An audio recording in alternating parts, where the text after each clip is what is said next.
La nuance à faire, c'est qu'en revanche, il ne faut pas marquer d'adhésion au culte en question. Bon, là, il n'y a pas eu de marque d'adhésion au culte en question.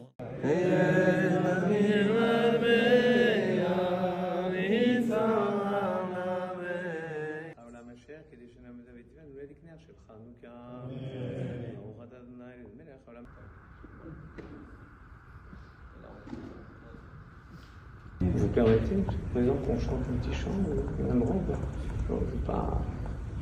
Allez, je peux. Ah non, c'est là que je vais me faire engueuler, ça va.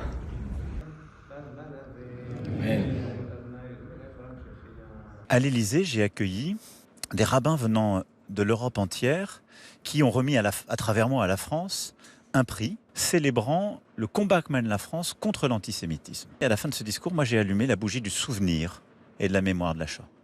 Et ensuite, le grand rabbin, lui, a allumé 2 bougies liées à Hanouka.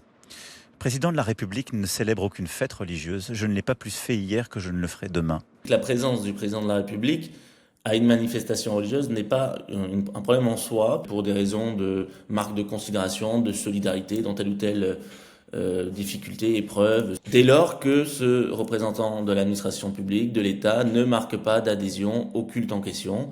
En revanche, les manifestations religieuses, quelles qu'elles soient, ne peuvent pas se tenir dans des bâtiments publics, puisque les bâtiments publics sont astreints à la neutralité. Et c'est sûr que les participants en question n'auraient pas dû tenir cette cérémonie dans ce lieu. Clairement, l'État n'aurait en aucun cas, et l'Élysée n'aurait absolument pas pu organiser une cérémonie religieuse dans ce bâtiment. C'est interdit, c'est contraire au principe de séparation.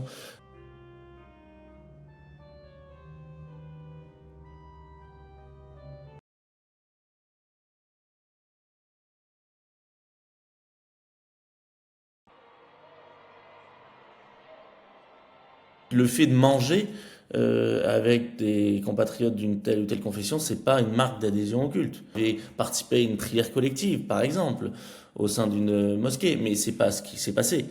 En droit, le président de la République peut tout à fait participer à ce type d'événement parce que le pape n'était pas venu dans cette ville depuis très longtemps, je crois, qu'il est aussi chef d'un État, etc. Dès lors qu'il marque pas d'adhésion au culte, et il ne l'a pas fait pendant cette messe. Les élus ne sont pas toujours soumis au principe de neutralité. Un élu, il est élu pour des convictions politiques, pour des idées politiques qui ne sont pas neutres. La nuance, c'est quand le même élu est en position de représentation d'une administration publique ou d'exercice d'un service public, en tant qu'officier d'état civil pour un mariage, là, il délivre un service public, il délivre le service public du mariage. Et donc, là, il se doit d'être neutre. Parce que ce service public, cette administration publique, ça va bien au-delà de lui-même. Il ne représente pas lui-même, en fait, dans ces cas-là. Il représente toute l'administration publique qui se doit d'être neutre et impartiale pour traiter et considérer tous les concitoyens de la même manière.